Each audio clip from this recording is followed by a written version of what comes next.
Armageddon time review, guys. Let's get ready. Talk movies.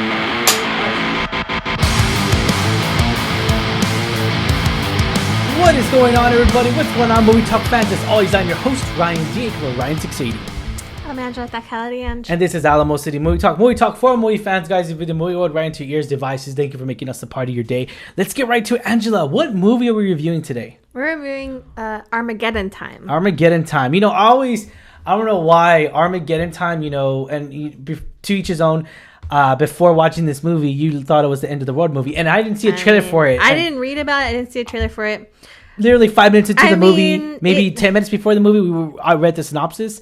I just know Anthony Hopkins was in here, Anne Hathaway, Jeremy Strong, which is freaking Succession himself. I mean, the fantastic casting of Succession. You know, I love Succession, so I was just like, these actors and actresses are getting me to watch this movie. Knowing Anthony Hopkins is in this film, knowing Anne Hathaway's in here, knowing Jeremy Strong is in here. I mean, they're just phenomenal actors and actresses. They really are. They're phenomenal performers. They really are. Anthony Hopkins, like the grandfather of the world and the grandfather of film.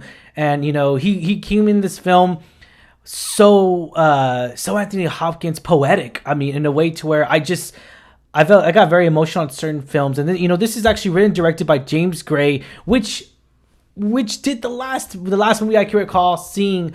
Again, this is the last movie that I saw, which I really did love, was Joaquin Phoenix, Mark Wahlberg, in the film called We Own the Night, which is a cop movie, and about the Jews and all that, about Jewish. And so, knowing where that background's from, this is also similar to where a Jew American dream family, in up maybe lower middle class, you know, and middle class, in New York. Exactly. And the synopsis reads, a deeply personal coming-of-age story about the strength of family and the generational pursuit of the American dream. And that's exactly it.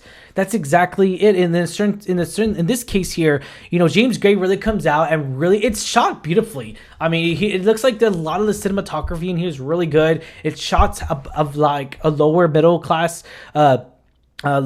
end in back in the 1980s, you know, and because this is set in the 1980s, and I just love the demographic here because it really shows like what we're probably the youngest one in the theater watching this movie, and you know, it really comes down to where that whole mythology, not mythology, but like that whole we call generational thing where like all the movies are coming out, all like the stuff that we know, you know, it's like, oh man, this is coming out around that time. Like obviously we were born in 82, so we didn't live through the 80s. We're 90s babies. We were 90s babies. Yeah. We didn't live through the 80s, so we get to see a different time back then. You know, like we associate stereotypical 80s with you know, the hair and definitely the hair. You know, a lot of pop culture stuff, but this is a different, we get to see a different side of this family who you know, it was the grandfather's mother, like they came down, so it's like the next generation of, you know, trying to pursue, like you say, pursue the American dream, survive, and you know, be better. Come to the state, and they talk about that the iconic scene, the iconic, which is the Statue of Liberty, right? I mean, that's essentially the most American, you know, coming from the boats and everything, and they fled, and they talk about Anthony Hopkins mentions this story here. There's this beautiful scene with him and Paul Gratt, and you know, he really, the characters' names, it's between the grandson and the father. There's such a strong bond here that I feel like Anthony Hopkins creates in his own poetic way. And there's he's telling the coming of age story of how we got here to this country. Yeah, like how, and I love that because he tells it so beautifully, man. He does, his voice. It's a very powerful scene because it's where he's recounting how his mother essentially escaped being murdered, persecution, during World War II. So you see that, like how he and his mother essentially came here to the U.S. to escape that. Yeah, and so it's like he's the next generation, and then you know there's 2 generations after him. So it's a very powerful moment. I really like that scene, actually. I think Anthony Hopkins is such a talented actor. He brought so much to this role. Overall, though, I think it was a great cast. Because you're right. Those big names, Anne Hathaway, Jeremy Strong, Anthony Hopkins, they brought us to the theater. Yeah. You know, so hearing that there was going to be a cast, I was like, okay, great. The only one that I personally felt added to the role was Anthony Hopkins. I don't think, in my opinion, you can hate on me. I'm sorry. Anne Hathaway and Jeremy Strong, Hathaway didn't need to be in this film. Yeah. I know why. because it's big names bringing the audience in. Also, we didn't look at the interviews yet, but obviously there's certain situations, certain occasions where actors and performers, they want to be part of something like this, even though they're not Jewish, or maybe they're like a small, but like, and they want to be a part of it. Yeah, about them wanting to be a part of this, but I don't think them being those roles added anything as much as Anthony Hopkins added to that role. I'd have to agree with you there. We did get a little bit of Jeremy Strong being in Succession a little bit, and we talked about those little scenes. Yeah, they're all great actors in their own. I'm not saying it's not a knock to them, but I just feel like they themselves didn't need to be cast as these roles. I 100% am on board with Anthony Hopkins, but again, Jeremy Strong, Anna Hathaway. Yeah.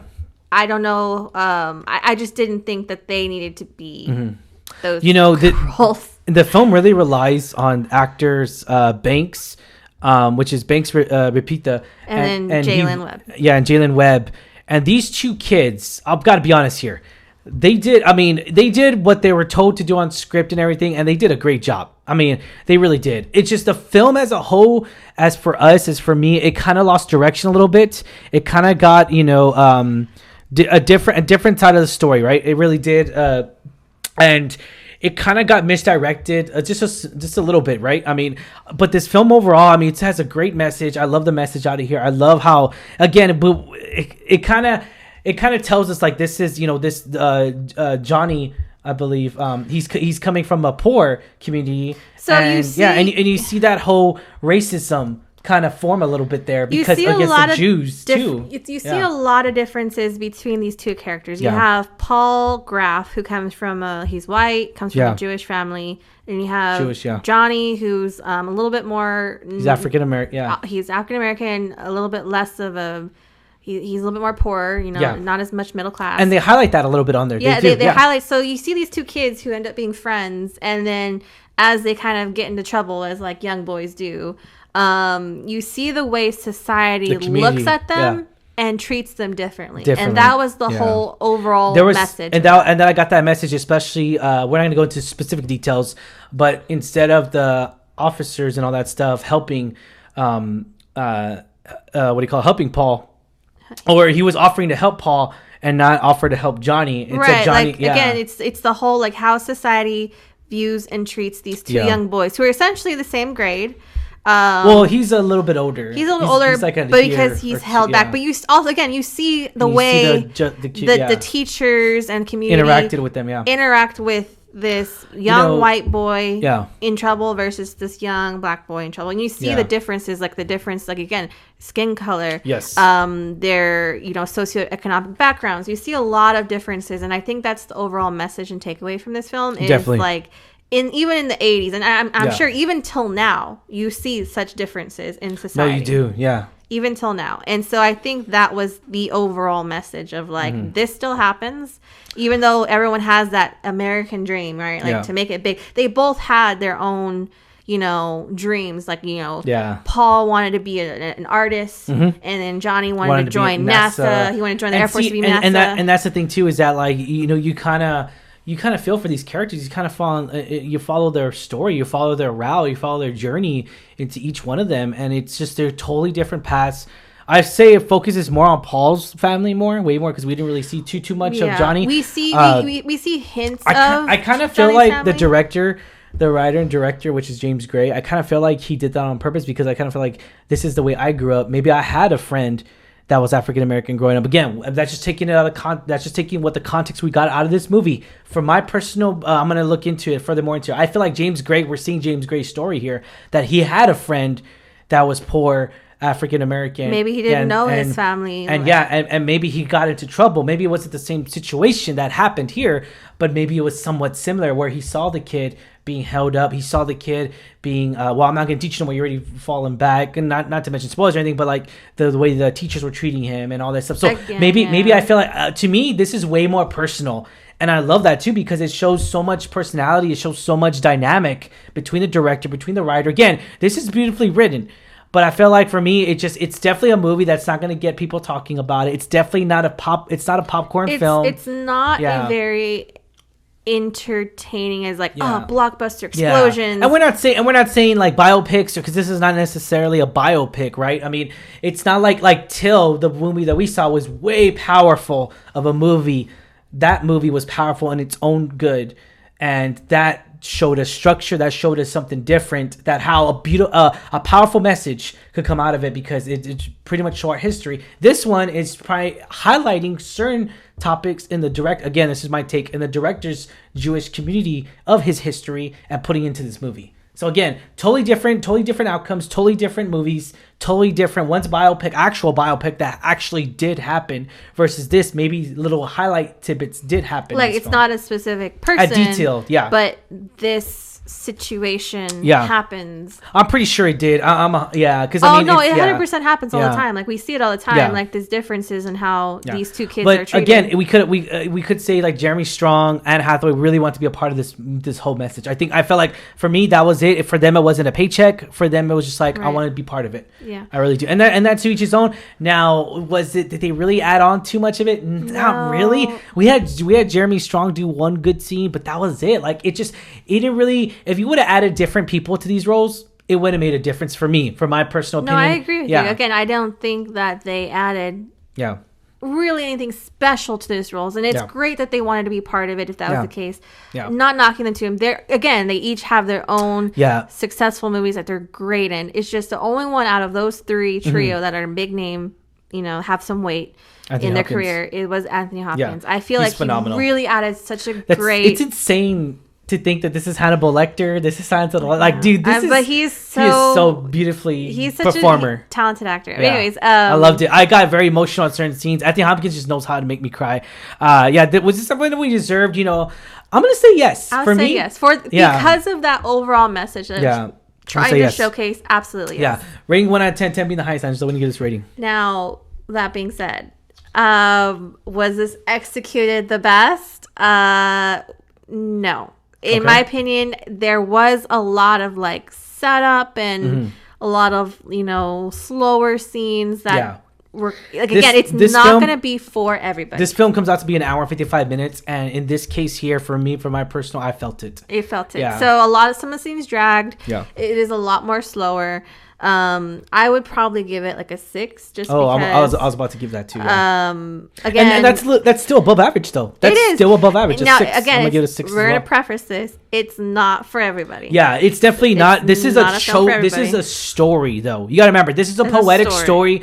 There's no like gunfire. There's like no necessarily action sequence. There's none. Okay, let me think. There's none action sequences. None. 0. And that doesn't mean, because we've seen plenty of action movies that themselves are terrible. Like Hobbs and Shaw. Again, it's a personal preference of like, a lot of people go to those movies to be entertained and again, popcorn movies. Exactly. This is not one of them. No. But it still tells a beautiful story, beautiful message. We do recommend this movie, guys. Anyone that loves a poetic story, anyone that loves an American dream story, because I love history movies. I love biopics. I adore biopics. I mean, it's so hard for me not to enjoy a biopic, because it's just they always come up to me. They always come up to me as very strong stories. They really do. Whether it's highlighted, whether it's based on true events, inspired by true. You know how the wording is, inspired by true events. I mean, there's just so many different movies, like American Gangster with Denzel Washington, Russell Crowe's in there. Like, dude, that movie's phenomenal. That one's inspired by true. It's not based. It's inspired by true events. But that movie on its own is just beautifully done, because the performer's done amazing job. Denzel Washington does a phenomenal job. But it's Denzel. My man. Like, that's all he says. But Anthony Hopkins, we go back to this story. Dude, he made me cry. Like, he got me very emotional on those strong moments. I did cry, and it was the scenes that he was almost like The Father last year that came out, and that was a beautiful film. So I'm definitely on board for this, guys. Question is for you: what did you think of Armageddon time? What did you think of this whole film? Were you for it? Were you like, right, Angela, you guys are talking crazy. This is boring. This movie was so boring. What are y'all talking about? But put in comments down below. What did you think of this film? Again, take it with a grain of salt, whatever you want. But we're telling you right now, though, it's not like an action-based explosions Michael Bay film. It's not going to be like that whatsoever. So fair warning here. But we still enjoyed it. I enjoyed it. I'm giving it a 6. It's still above average. I liked it. All right, guys. Put in comments down below once again. As always, I'm your host, Ryan G. Ryan G80. Amanda Takalianj. And this is Alamo City Movie Talk. You know what to do. Hit that subscribe button. Give us a thumbs up. Like our review. And help us on the road to 2,000 subscribers before the end of the year. Thank you so much, guys. And stay safe, San Antonio. Peace.